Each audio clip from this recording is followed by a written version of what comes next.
Tutte le religioni sono un cammino per arrivare a Dio. Sono, dirò una comparazione, sono come diverse lingue, diversi idiomi per arrivare lì. Ma Dio è Dio per tutti. Perché se voi incominciate a litigare, la mia religione è più importante della tua, la mia è la vera, la tua non è vera, dove ci porta questo? Ma il mio Dio è più importante del tuo. È vero quello? C'è un solo Dio lì. E noi sono idiomi, cammino, lingue per arrivare a Dio. Qualcuno schi, qualcuno musulmano, qualcuno hindi, qualcuno cristiano, ma sono diversi cammini. Understood? A igreja nunca deixou de se opor a esses erros.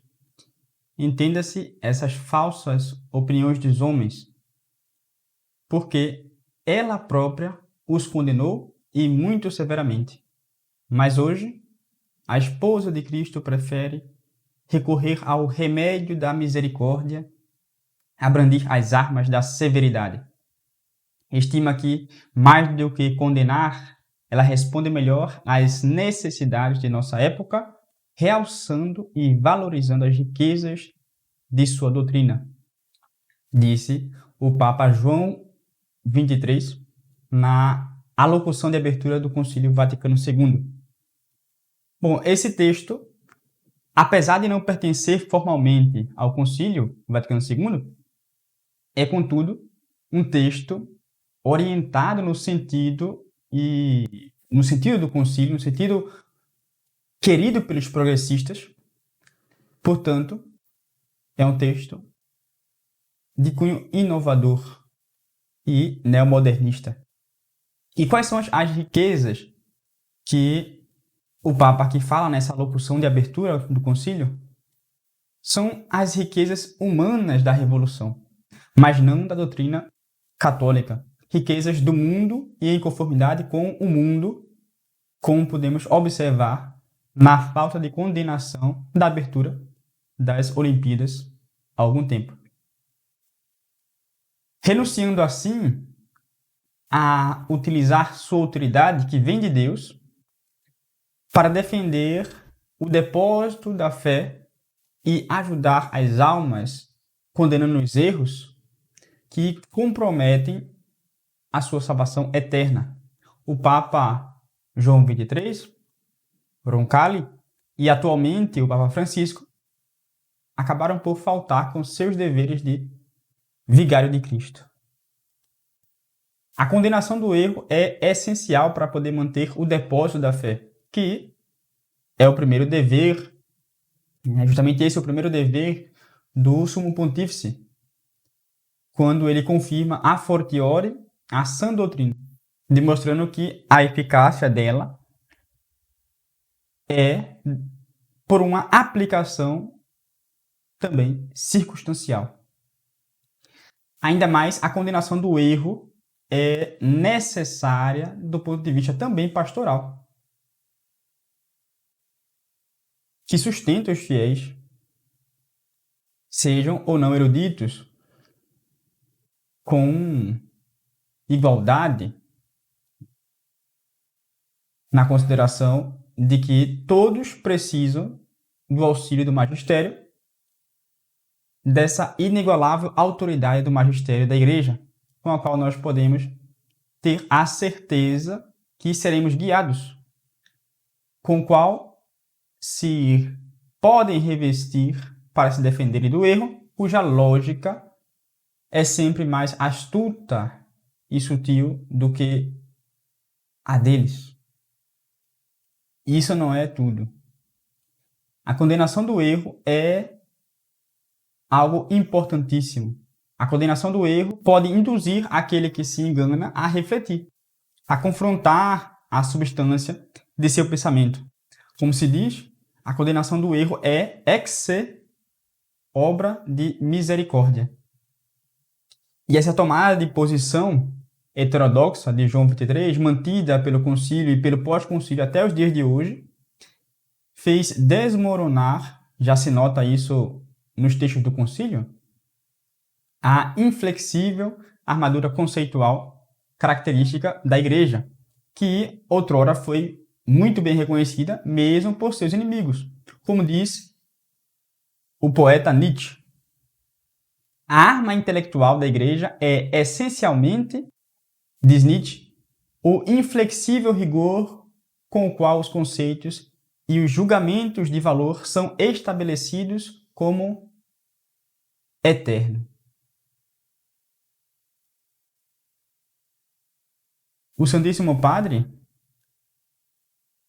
é para ser o pescador de homens, mas infelizmente, a cada novo acontecimento fica mais nítido que atualmente é o sabotador da própria igreja que Cristo lhe confiou. Ai de vós, doutores da lei, que tomastes a chave da ciência e vós mesmos não entrastes, impedistes aos que vinham para entrar.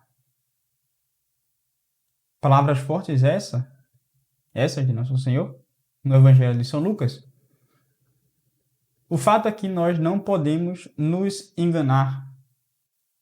A crise que a igreja atravessa é de fé e é grave. É uma crise gravíssima. E nesse vídeo eu quero fazer um comentário acerca das palavras do Papa Francisco em Singapura na última sexta-feira no encontro interreligioso. Uma coisa interessante dessas questões que ocorreram é que se observa nas redes, né, gente passando pano, como sempre, né? Sempre tem os passadores de pano. Então, acabam que ficam fazendo malabarismo para poder amenizar ou até mesmo justificar as palavras do Papa. Essas pessoas são, na verdade, papólatras, né?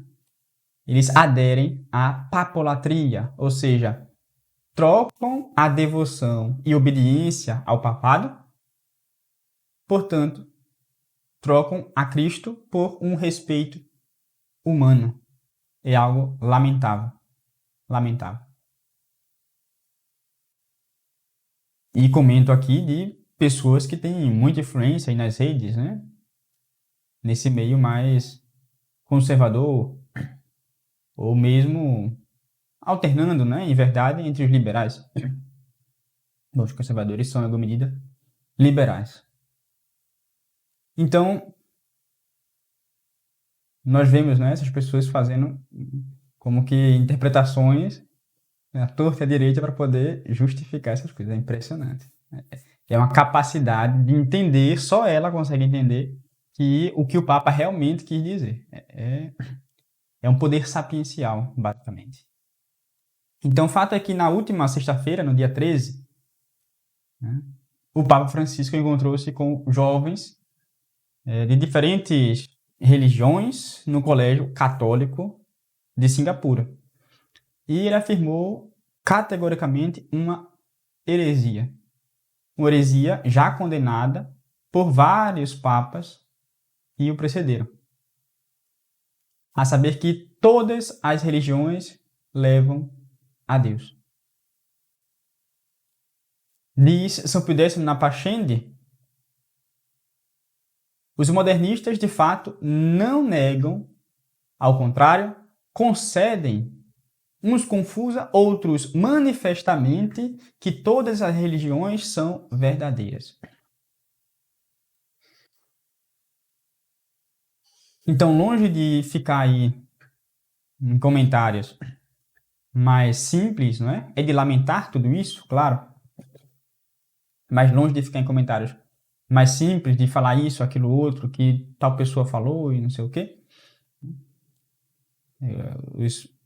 A papolatria, não é? De várias pessoas por aí, que ignoram essas questões, do que o magistério precedente havia dito. Nós vamos aqui fazer alguns comentários citando o magistério precedente, para que se tenha mais clareza com relação à situação e a gravidade de tudo isso, não é mesmo? E São Pio X nos diz isso, né? Os modernistas de fato, não negam, ao contrário, concedem, uns confusa, outros manifestamente, que todas as religiões são verdadeiras. E se todas as religiões são caminhos que levam a Deus, ou como disse o Papa Francisco, linguagens, são línguas que conduzem a Deus, então, no fim das contas, por que ser católico? Do que vale ser católico se todas as religiões levam a Deus?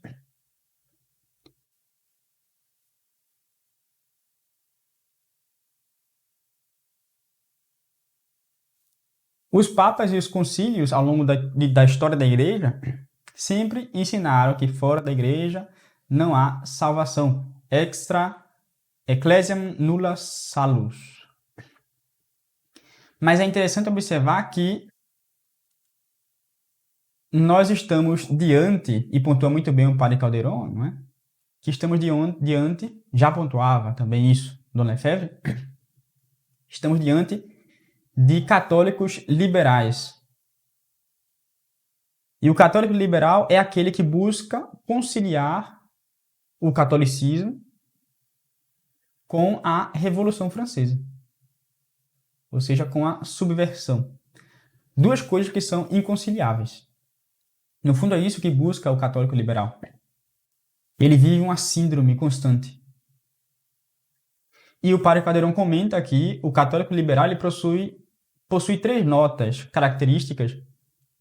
Ele dá essas 3 notas ao concílio, que se pode aplicar também ao católico liberal, já que o concílio é um concílio liberal. São 3 notas que possui o católico liberal. A primeira é a confusão, a segunda é a proscrição, a terceira é a conexão. A confusão é que possui uma prudência de falta de explicitação para evitar a confrontação. Possui uma prudência de falta de explicitação para poder evitar uma confrontação. Então, eles grudam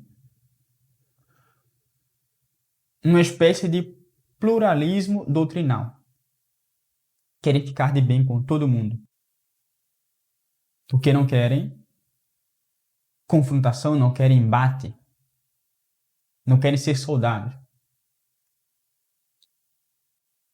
O outro erro, a outra nota, é a proscrição. Ou seja, que eles possuem erros já explicitamente condenados pelo magistério antimoderno, especialmente São Pio X, Pio IX, Leão XIII, Pio XII, que condenaram fortemente o modernismo. Assim também chegou a condenar outros papas, por exemplo, Pio VII. Em seu documento, nós veremos aqui mais adiante, um de seus documentos. Outra nota é a conexão, que apesar da confusão que estão, os seus textos, ou o que eles falam, são estritamente interligados entre si. Ou seja, na sua lógica, no seu mundo fantasioso, aquilo faz sentido. É como um filme de fantasia. Nós assistimos aquele filme, sabemos que tudo aquilo é besteira, aquilo não existe. Mas naquele mundo fantasioso, aquelas coisas fazem sentido. Uma conexão entre as coisas. O católico liberal ele tem essas 3 notas. A confusão, a proscrição e a conexão. E a verdade é que o Papa Francisco está reduzindo a si mesmo a um simples chefe de Estado moderno. E suas atitudes mostram isso. Ele não quer ser diferente de Macron, não quer ser diferente de Biden. Parece querer ser simplesmente Bergoglio e não o Papa Francisco. É algo muito triste isso. Algo muito triste. Certamente esse é o tempo em que ser católico seja um dos momentos mais tristes. Um dos momentos mais tristes. E o Papa, ele anunciou nesse diálogo interreligioso em Singapura, ele anunciou a libertação que o próprio Concílio Vaticano II já havia proclamado, não é? Mais adiante eu vou lançar alguns vídeos aqui no canal falando sobre essa questão, talvez 3 vídeos ou 4, tá? Mas 3 vídeos vão sair sobre esse assunto das libertações que o liberalismo e o católico liberal, né? Em geral, o liberalismo, que vai ter influência em vários âmbitos, né? Nós vamos ver isso mais adiante, mas lançarei pelo menos 3 vídeos sobre o assunto do liberalismo, tá? E aí, vendo questões da moral, da política e outras coisas. Então, aguardem mais um pouco. Esses vídeos vão sair logo mais. E eu estou tratando essa questão atualmente no curso, às terças-feiras, lá na comunidade do Discord. Então, se você quer ter acesso a esse curso que eu estou dando atualmente sobre o livro de Monsieur Lefebvre, do Liberalismo e Apostasia, você pode entrar aí no link e acessar a comunidade e assistir lá toda terça-feira. Eu estou dando aula ao vivo gratuita. A aula começa às 20h15, salvo engano. 20h15, isso mesmo. Então, confira o link na descrição aí. Mas fato é que o Papa anunciou a libertação que o próprio concílio já proclamava. Ele não fez algo novo. A diferença é que o concílio tentava maquiar de algum modo, ainda assim deixava algumas coisas bem claras. Sobretudo pelo seu princípio de rejeição à autoridade, né, de Cristo. Abdicar do exercício da autoridade. E o Papa Francisco, ele continua isso, naturalmente, sendo que agora já não tem mais aparências. A coisa foi muito clara. Ainda mais com os meios de comunicação, né, que nós temos hoje em dia, as coisas se propagam rapidamente. Então, já não há mais maquiagem. Então, o que foi proclamado, né? Primeiro que deve-se ter uma independência, o homem deve ter uma independência em relação à igreja. E, por isso, decorre que o homem deve ter uma independência em relação a Deus. Porque se o homem ele já não deve prestar obediência ao magistério que Deus mesmo instituiu, como ele vai encontrar o caminho da salvação? Porque é a própria igreja que tem os meios de santificação. Então, rejeitando a igreja, se rejeita, por isso mesmo, a Cristo. Se rejeita a bem-aventurança.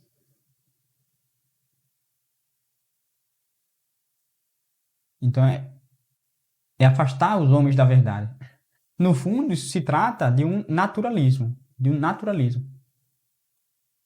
É sustentar que o homem está limitado à esfera natural, que de nenhum modo está destinado a uma ordem sobrenatural. Porque há rejeição à verdadeira religião.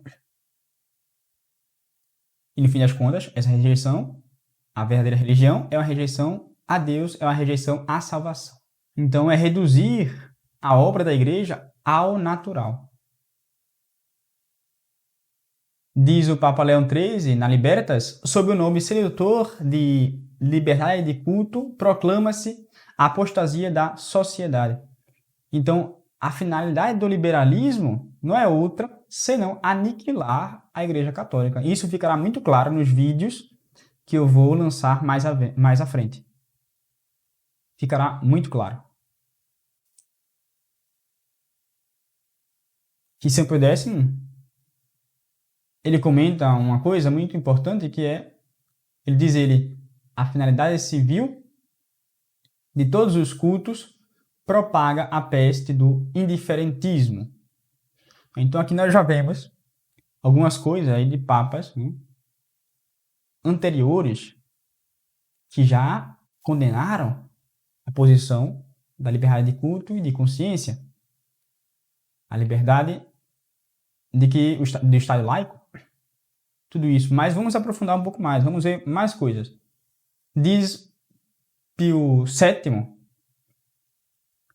como eu havia comentado antes, né, na carta apostólica Post Diuturnitas a um bispo da França, a um bispo de França,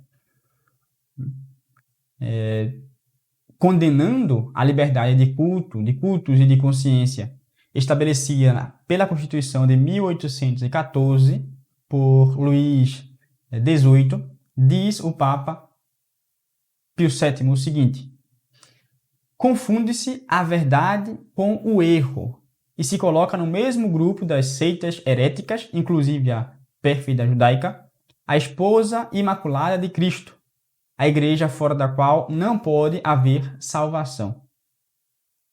Por outro lado, prometendo favor e apoio às seitas hereges e seus ministros, toleram e favorecem não somente as suas pessoas, como também os seus erros. É implicitamente que a desastrosa e para sempre deplorável heresia que Santo Agostinho menciona com estas palavras, ela afirma que todos os hereges estão no bom caminho e dizem a verdade. Absurdo tão monstruoso que não posso acreditar que alguma seita o professe realmente. Então, contrariando a doutrina da Escritura, da Igreja, dos Santos Padres, os fautores dessa ideia perversa de que não há uma única e verdadeira Igreja fundada por Cristo e que somente através dela é possível alcançar a salvação. Isso não há. Esses fautores temem em afirmar, não hesitam em favorecer esta opinião errada de que é possível salvar-se fora da igreja. A mais fatal para a Igreja Católica e para a salvação das almas, que Gregório XVI chamava de delírio. Delírio. A ideia de que a liberdade de consciência e de cultos é um direito de cada homem. Ideia perversa, um delírio. Ao sustentar essas afirmações temerárias, eles não pensam, esses fautores, nem consideram que proclamam a liberdade da perdição, que se é permitido somente às opiniões humanas entrarem em conflito. Nunca faltarão homens que se atrevam a resistir à verdade e por sua confiança na verbosidade da sabedoria humana, vaidade muito prejudicial, e que a fé e a sabedoria cristã devem evitar cuidadosamente, conforme os ensinamentos de Nosso Senhor. Mas em nosso tempo, dizem os fautores, não é mais conveniente dizer que a religião católica é a única verdadeira. Nós precisamos progredir, temos que avançar. O mundo gira, dizem os fautores. Então, o que é condenado pelos papas? Vimos aqui algumas citações, mas em síntese, o que é condenado pelos papas?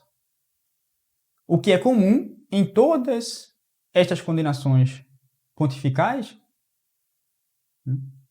em todas as condenações pontificais, é a liberdade religiosa chamada de liberdade de consciência, ou liberdade de consciência e de cultos. Ou seja, que o direito reconhecido a todo homem de exercer publicamente o culto da religião que haja escolhido, sem ser incomodado pelo poder civil. Mas qual o motivo dos papas condenarem essas ideias perversas? Trata-se de denunciar principalmente o liberalismo naturalista. o liberalismo naturalista e racionalista, que pretende ser a razão humana, o único arbítrio do bem e do mal. É o serei como os deuses. Serei como deuses. Não há nada de novo debaixo do sol. Nada de novo. É o racionalismo. O homem não é um ser alho, mas é um ser a ser. É o próprio ser subsistente por si mesmo.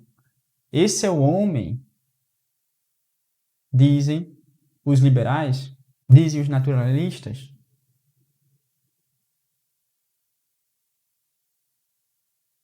Além disso, que pertence a cada um de decidir se deve adorar ou não. É a ideia do indiferentismo. Não preciso adorar a Deus. Eu posso escolher isso. E, finalmente, que o Estado é a origem de todo o direito. Como se o poder que os homens possuem na terra não viesse de Deus. É o monismo estatal. Então, a subversão que nós observamos hoje, ela de fato não é nova. Não é nova. O Concílio Vaticano II disse que a purificação e assimilação dos princípios da Revolução de 1789, ou seja, os princípios da subversão, era seu fim primordial. Sobre isso, leia-se a Gaudium et Spes, segunda parte, parágrafo 2. Então, esses homens, eles querem, na verdade, combinar a igreja com a Revolução Francesa. Essa aqui é a verdade. Querem combinar a igreja com a Revolução Francesa. Tentam isso a todo custo, falsificando a verdade. Em troca de bens humanos, em troca da vida neste mundo. Agora vejamos a condenação, os motivos da condenação do que disse o Papa Francisco.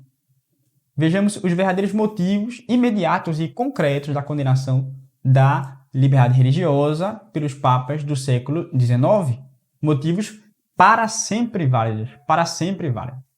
É o magistério que fala. Não são doutores privados. É o magistério que fala.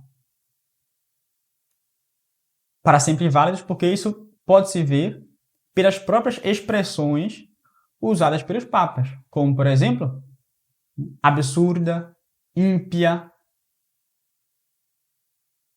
e levando os povos ao indiferentismo religioso.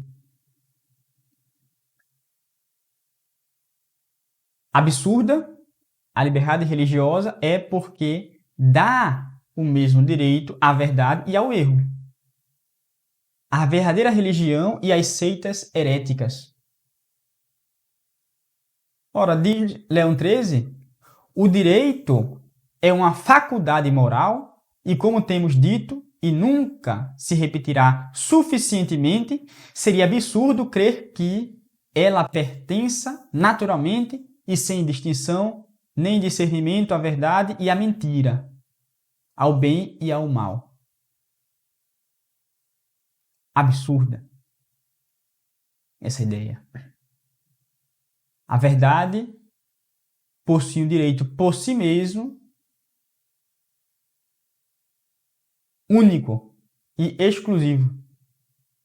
O erro não tem direito a nada, a falsidade não tem direito a nada. Ímpia. A liberdade religiosa é porque atribui a todas as religiões a igualdade de direitos e põe no mesmo nível as seitas heréticas, inclusive a pérfida judaica, com a esposa santa e imaculada de Cristo, porque também ela leva ao indiferentismo religioso do Estado, que é o mesmo que seu ateísmo, ou seja, a impiedade legal das sociedades, a apostasia forçada das nações, o rechaço da realeza social de nosso Senhor Jesus Cristo, a negação do direito público da igreja, sua eliminação da sociedade ou submissão ao Estado. Diz Pio VII, na Constituição já referida, que enviou a um bispo na França. E a citação anterior, que havia comentado, absurda, quem dizia aquilo ser absurda a liberdade religiosa era o Papa Leão XIII na Libertas. E, finalmente, essa ideia que esses fautores querem propagar conduz os povos à indiferença religiosa, como declara o Sílabus de Pio IX, ao condenar a proposição número 77, que diz: proposição condenada. Na nossa época, já não é útil que a religião católica seja tida como a única religião do Estado, com exclusão de quaisquer outros cultos. Além disso, condena também o mesmo Papa, no mesmo documento, no número 15, 16, 17 e 80. No primeiro, é livre qualquer um abraçar e professar aquela religião que ele, guiado pela luz da razão, julga verdadeira. A outra, no culto de qualquer religião, podem os homens achar o caminho da salvação eterna e alcançar a mesma eterna salvação. E outra, pelo menos deve-se esperar bem da salvação eterna daqueles todos que não vivem na verdadeira Igreja de Cristo. E a última, o Pontífice Romano, proposição condenada, assim como as outras. O Pontífice Romano pode e deve conciliar-se e transigir com o progresso, com o liberalismo e com a civilização moderna. É por isso mesmo que já dizia Dom Lefebvre, é evidente que se atualmente a Igreja Conciliar e a maioria dos católicos chegam a ver em todas as religiões caminhos de salvação, é porque este veneno do indiferentismo lhes foi administrado durante quase 2 séculos de liberdade religiosa. É porque a inteligência ela já foi deformada. Aos poucos, o veneno da heresia, o veneno da morte vai surtindo efeito. No começo não se sente. Depois vai intensificando. Ele vai tomando conta do corpo. Se todas as religiões são iguais, de que serviu então o sacrifício de Nosso Senhor? De que serviu o sacrifício da cruz? Dizer que todas as religiões são iguais, que as religiões são como línguas que levam a Deus, colocar em pé de igualdade a verdade e o erro é menosprezar a redenção. É menosprezar a redenção. E aqueles que por acaso digam, não, né? Pegaram trechos do Papa, não colocaram completo, estão deturpando o que o Papa falou, foi corte, estão tirando de contexto. Vejam aí na descrição o link da fala na íntegra. No início eu coloquei apenas o vídeo repartido em corte, porque sintetiza o que ele está expondo. Mas veja na íntegra. É justamente isso que ele diz. Sem inversões de coisas. Então,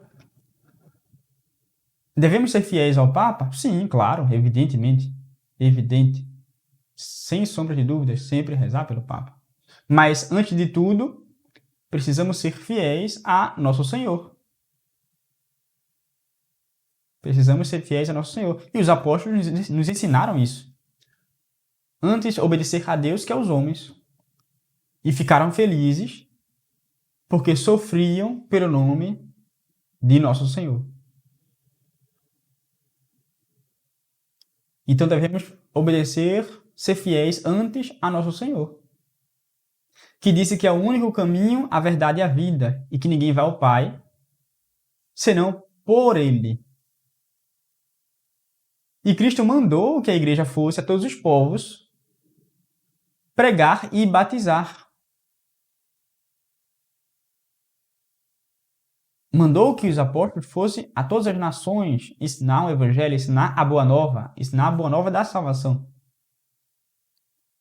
Que a igreja anuncia, a única que anuncia o caminho da salvação. Porque quem crer e for batizado será salvo, mas quem não crer será condenado.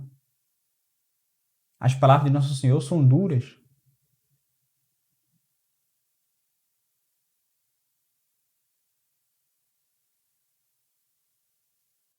Expressa também no Decálogo. O principal mandamento, adorar a Deus sobre todas as coisas, e segue-se a esse, amar ao próximo por amor a Deus. Os dois mandamentos que são resumo da lei dos profetas. Então, a missão do Papa não é ensinar uma nova doutrina, uma novidade. São Paulo já nos falava sobre isso diversas vezes. São João no Apocalipse, ele deixa muito claro como esse desenrolar da história vai acontecer, essa crise, não é? Que nós passamos, a paixão da igreja, e assim se configura Nosso Senhor.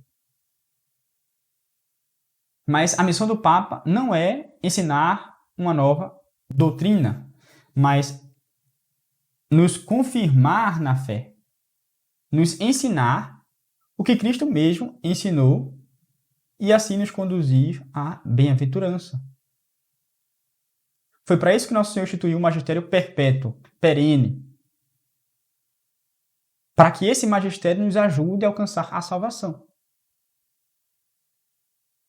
Porque nós somos falhos.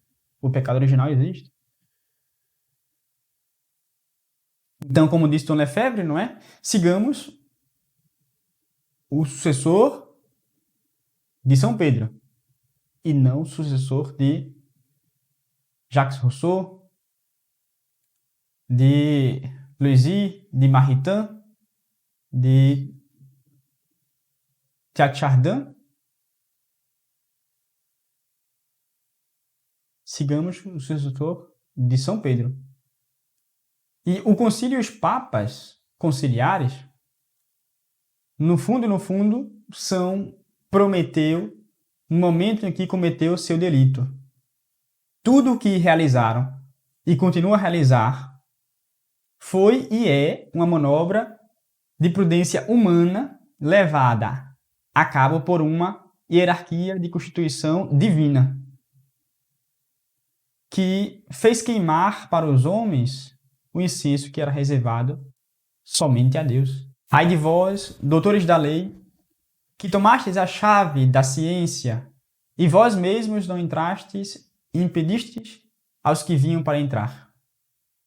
Rezemos pela conversão do Santo Padre, e vem, Senhor Jesus, vem.